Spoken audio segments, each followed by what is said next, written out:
Well, it's a powerful coincidence that we meet contemporary artist Vibha Galhotra at a time when our country is reeling from devastating floods and landslides in states like Punjab, Haryana, Uttarakhand, and Himachal Pradesh. Satluj, Beas, and Ravi rivers are in spate, swollen by unprecedented rainfall, dam overflows, blocked drainage, and unchecked urbanization on floodplains. For over a decade, Vibha has been warning us through her art about precisely these crises: urbanization, fragile ecosystems, and the impact of climate change. Since 2009, she has scrutinized the state of our rivers, especially the Yamuna, depicting them in ways few artists have attempted. Born in Haryana and trained at Shantiniketan, Vibha is among the rare Indian artists working with land art and the Anthropocene. Her works have been shown at major international institutions, including the Asia Society New York, Kiran Nadar Museum of Art Delhi, Gropius Bau Berlin, Kunstmuseum Wolfsburg. She has held several solo exhibitions at Jake Sherman Gallery in New York, Exhibit 320 in Delhi, and Gallery Espace. Her practice has been recognized with awards such as Jerusalem International Fellowship, the Asia Arts Game Changer Award, and the Rockefeller Foundation Bellagio Residency, and the Inlax Fine Arts Award. It's important to speak to artists like Vibha because they're documenting the times we are living in. Centuries from now, their work will serve as a vital reference to understand our social and cultural milieu. Thank you so much for joining us, Vibha, and let's get started. Pleasure, Shalja. Thank you for having me here. Yeah. Vibha, you're one of the few artists in India who actively work with land art and themes like climate change. How did your early life in Kaithal and later Shanti Niketan shape your way of looking at land, people, and material? My father was actually in Kethel for a very short period of time because he was in a transferable job. So I lived in a lot of parts of Haryana, and then my family moved to Chandigarh. And from there, I went to Shantiniketan and Shantiniketan to Delhi. So I've been, nomadic for many years of my life, but now I can call Delhi as my home. So Kethel was, Kethel gave me a kind of raw closeness to the land that fields, whether rhymes or small town life. While Chandigarh showed me the dream and the failure of a planned or modern city, in Shantiniketan, I entered a very different world view where art and land and life, they were all together. They were inseparable. So it was. I think I learned mostly over there that how we are inseparable human beings, and because I was in a hostel, and my there was no other kind of entertainment in that city at that time, not even a cinema. So we used to go to either to the riverside or to uh, to the forest side, or to go to Santhal families. So I used to visit a lot of Santhal families, look at their lives, how their life actually depends completely on nature. So, if it's raining, what to eat, when to eat, or not to eat, when to consume the coconut water, when not to consume the coconut water, all those things were like very in tune with nature. So I think that has left me a great impression. But that time I was not into social practices or anything like that.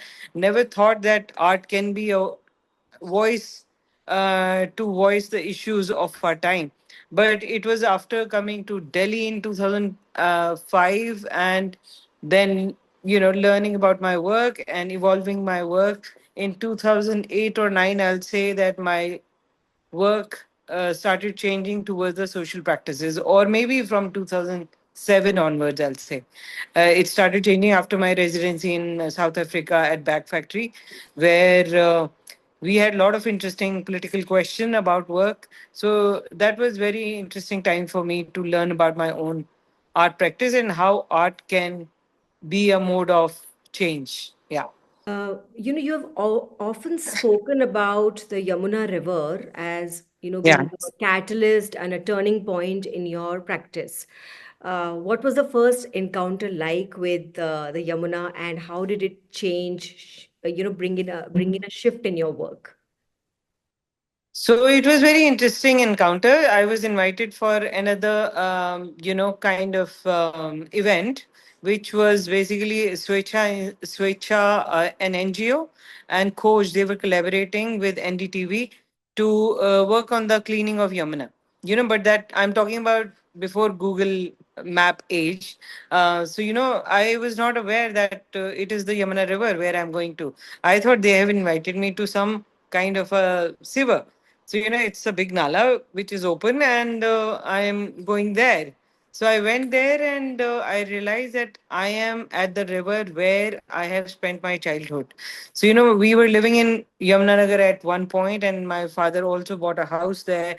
So it was, and we used to go every weekend. We used to go to Tajewala and to all the mango farms close to Tajewala, so farmland close to the river. So my memory was very beautiful and pious for the river. It's a clean and glorious river. But when I came to Delhi, it was very devastating. I don't know what happened, what moved me, but something was moving inside me. So it was very intuitive and very organic that I couldn't stop myself from documenting the river for next 2 years. So I was just doing photographs. I was not thinking of anything else. I just wanted to go and observe the river, that how people live around it. I have learned a lot of things about the river, about the politics over there, even in smaller communities, that how the upper class carries certain weight over the lower class. The class system in India is very evident. So how all that is being practiced, and who are the people who go to the river and collect the temple waste from the river, because it's not something which is done by any upper class people. And also it actually doesn't ward you off from those evils which people actually wanted to get away from. So those people go and catch those things or collect those things.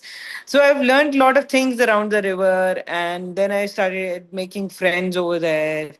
And then I thought maybe, one day there was an incident which happened, which I shouldn't go into because I have said it many times. But that incident with that elderly person who was doing his ancestral puja, that has changed my mind, and I started doing the performative work over there. I never made performative works before, but I started doing land art in my practice in Shantiniketan itself, but without knowing that I'm doing land art, because there was no knowledge about land art at that point. But these terminologies came later in my artistic practice. What did you discover while working on the Yamuna about the river and the city, and perhaps even about yourself? What was the condition that you found the river to be in? And of course, we know the incident that you're talking about. That man was Yeah, very upset with you when you went there, and yeah. of course, but tell us about the river, that the condition it was in. So basically, I think we all are aware of the river condition, that it's not a river, it's a cesspool.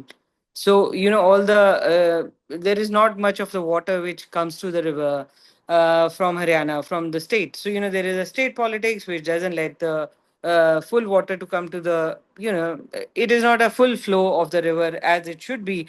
But the river's drainages are being made from the British times. So all the city waste goes to the river itself. So these are the things which I learnt about the river. And then it is a cesspool. Whatever water is left of 1 or 2% of water which Haryana gives us, so it becomes like a big nala. It's a big sewer, and then it mixes with the Delhi sewer, which is much more huge than anything else. So the whole city waste goes to the holy river. But this person who was doing ancestral puja, he wants to get into that river and want to have a holy dip. And I stopped him. It was like very intuitive and it was like very, it was out of concern. that I just want to stop him, that you will get some disease or something. So I stopped him, and he didn't say anything because he was doing some chanting, so he didn't interrupt his chanting. But I was standing there and taking his pictures. And after his holy dip, he came to me, a holy dip or sesh dip, I don't know what to call it. But he came to me and he said, "Who the hell are you?" And he said, "One thing, you are with your shoes on the riverbed. Who are you? You don't know how to come to the river, and you cannot call my mother dirty." So that was the time when I was in theater of absurd, that I'm looking at science, I'm looking at the evidence, and his faith is just making him ignore everything, and he just goes to the river for this holy dip. So that was the moment when I decided that I would like to do something for the river. Let's talk to people in people's language, and let's bring the muck onto the canvases or onto the fabric. In initially, I didn't do it thinking that I want to make art or performance or anything. We didn't even document anything at that time. My assistant and I used to go there in the morning, because 6:30 or 7 we used to start, and by 12:30 I used to come back. I used to have these canvases, large canvases, and I asked these people who became my friends around the river that you bring me the sediment, because those were the people who were collecting the waste from the river. So they were anyways going into that cesspool. So I asked them, "Can you please bring the muck for me, and let's see what happens." So I used to pour it on my canvases as my action. It is like an action painting of Jackson Pollock, which I was doing. And so that was the moment when the interaction started happening, and people thought I'm some silly girl who's doing this kind of a thing. And we started talking about river after that, and then I learned about that, how not much of the water is coming to the river. It is the politics of the states, it is the politics of the um, local people, how upstream and downstream politics works. So that was the case I learned. And then slowly I started learning more and more about the political and economical aspects around the river. So yeah, this is how that happens. But after that, there was no look back. So I started learning more about climate. I started learning more about water scarcity, water problems all around the world. So I'm looking at water bodies through the window of Delhi, but I think I'm talking about international waters. So it's everywhere. It's contaminated. Some countries, they claim that they are having better filter system and this and that, but in that we don't have the same minerals as we had before. And now with the growing population around the world, I think it's a massive issue to handle. And India is already delayed that action for a long time. I think now we are in dire need of cleaning the rivers. Yes. Can art also play the role of an activist, not just raising awareness, but also prompting action? Have you witnessed any of your projects, any of your large scale installations creating Mm-hmm. very big impact? Um, I'll say I can't really say that uh, art can be considered as activism, but it is definitely, it elevates the experience, or the notion of activism. I won't say that my art is serving to the activism some kind, but yes, it's a concern. It's the same concern, but I'm not actively active into the field where I am actually going and making a change in life. But yes, with my art practice, there is a conversation which goes into right direction, or maybe to a direction where which is completely ignored, or which is completely ignoring, because we tend to show up in very elite settings. So in that case, I think the voices reaches to those people, and they can actually bring a lot of changes. So it's that ways, I think I feel that I am part of the actively, doing something for the cause. Um, yes and no with my work. I will say it's a very slow change, as activism is also very slow. But to speak about one work where I made a work in for Ladakh, which is a new biennial in India, which is in Ladakh. It's very fragile mountains. It's very, I think we all know about it now with the mountains in India. As a voice of the mountain itself, you don't own me. And it has been published in many magazines. I think it elevates the dialogue for nature, that now nature is already crying and already telling us that you really don't own me. Another recent sculptural work, it's an architectonic work with sound, where I've used these rubbles, which is like concrete waste from the cities. Especially, I collected from Delhi, but it also metaphorically speaks about the conflict zones at the moment. From last 3 years, we are seeing the wars. So basically, it's a lot of waste which has been collected, or you see the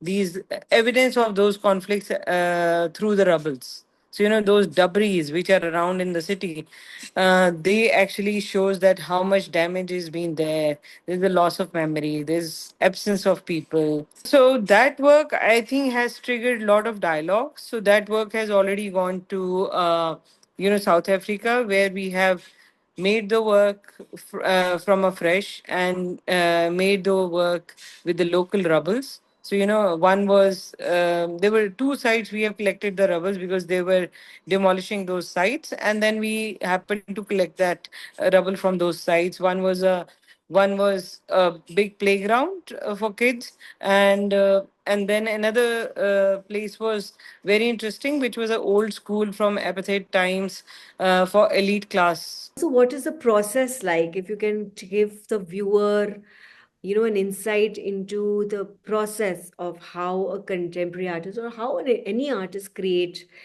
a work of art, and every artist has a different process. So, see, my process starts with the research work. I start with the research, or maybe something which triggers me from news or from my readings. So, that trigger I work on, and then I start researching on that subject. Like when I started working on sediment and other untitled, which was about the Yamuna River. So, the trigger point was river itself. So similarly, and then I worked on it for almost, I mean, I still can go back to the river for sure, but I actively worked on it for 6, 7 years. And then after that, I made another show where I made the film. So, the subject actually directs me to choose my materiality, that how I want to jump into this material or that material.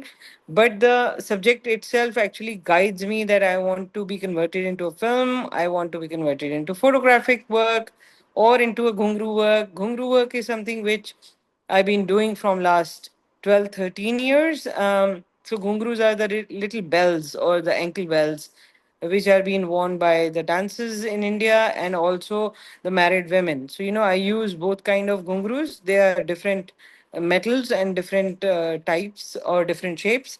So I use that in my studio practice. And my outdoor practice is more about land art, collecting found materials like the rubbles I just mentioned, mm, or maybe the sediments, and many more materials. So, I can't really pinpoint on one thing.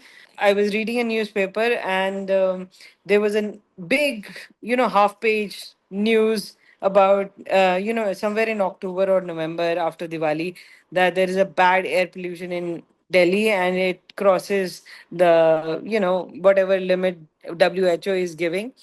And it's very high pollution. It can bring a lot of diseases, da da da da.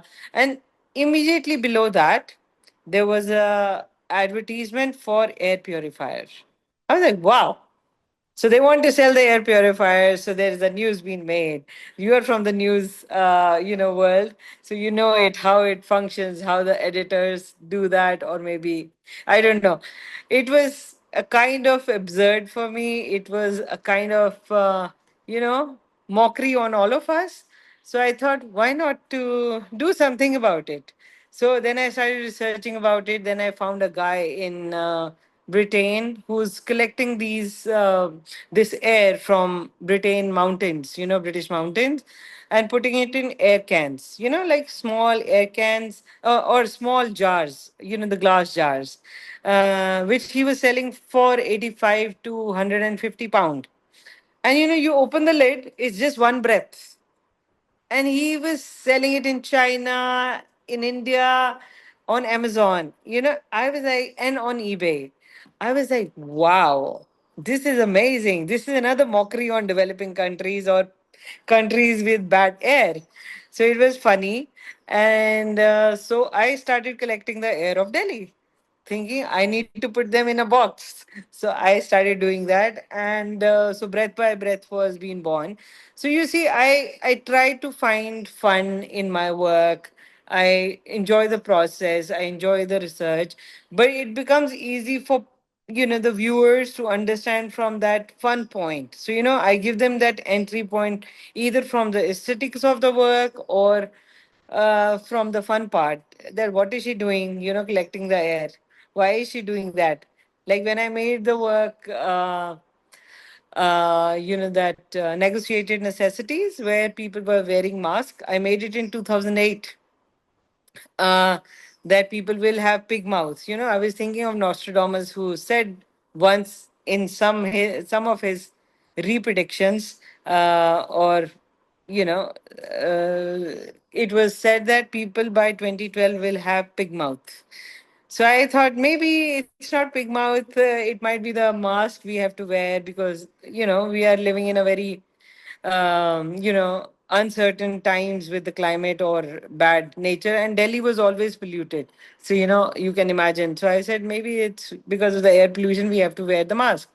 And in 2020, it happened to be the truth that we all had to wear the mask. And so, it happened to be true in 2020 as we all experienced it. So, it's sometimes, you don't know that somebody else is guiding you to warn the people for future. Yeah. And the same thing I did for Solstalgia, my recent exhibition at Nature Mode Hmm. in Bombay, and also my another exhibition, Silent Season. So I think these are the things which happens organically with me. In my case, I feel that there is some other force which guides me to read something or to make certain kind of work. So I become the medium. So, do audiences abroad, outside India, engage with your work differently as compared to people here? Mm, yes and no. It's both ways. See, people have same emotion I just said. So once they grasp the concept, in India we have this. They feel intimidated to enter into the gallery spaces. That's the only thing which I feel is not meant for public, and we don't have spaces for public art. So, but outside India, they are tuned to see art. So, from childhood only, they start going to the museum. They have art workshops or art lectures, or maybe the artists are there who are going to the schools. Here, we are not invited into the schools, or maybe we are not able to engage school students in that similar manner because we don't have museum spaces where they see the art with an awe, with a great presentation. So, I think Kiranadar Museum is doing a great job in that case because they have a very good educational program at the museum. And maybe the younger generation is more and more aware than the older generation. Um, but outside India, they can understand after reading. Yeah. What do schools need to do? Yeah, that's a good question. I think first thing is we need to educate the school teachers. You know, they are also coming from a background where they are not practicing artists, or maybe allow them to be practicing artists. Once they are into their practice, then only they can teach the kids better, I think. Or maybe they need to open up it for the kids by taking them to the exhibitions, to museums, or have interaction with the professional artist or maybe artist for that matter. Depending, I mean, all artists are great artists. I don't judge any kind of art practice. But yeah, I think these are the things we need to go into. And I think from my side or my peer side also, there should be an effort to in doing so. We are trying. I mean, now I have taken a lot of mentorship for the residencies also. um, so I'm trying my level best. Still, I have not reached to the school students, but to the college students. But I think we will slowly reach there also. Yeah. Home also, you educate your kids that art is something which comes at the end. You need to be engineer or doctor or this or that, but art comes at last. So I think we need to kind of promote among the parents also that you need to bring not only for a skill building, so then they bring it for either to understand the history part. The schools bring students to understand the history part, I think, to the National Museum, but not the contemporary art. So I think the interaction with the contemporary artists is very important, where they can question, there can be a one-on-one sessions, they can be common sessions with the artist who are in their studio, or maybe they are brought to the schools for the for a session. I think some schools are able to do it, but most of them are not. Yeah. Very well Yeah. said. Yeah. Okay, so thank you so much for joining us, Vibha, because Sure. through land, people, and material, you compel us to look at our fragile relationship with nature. And today, your voice resonates more urgently than ever. So it was an honor having you. And thank you. And Thank keep you. making, this good art, thoughtful art, provoking art, like always. Thank you so much. Thank you. It was a pleasure talking to you. Okay. Thank you.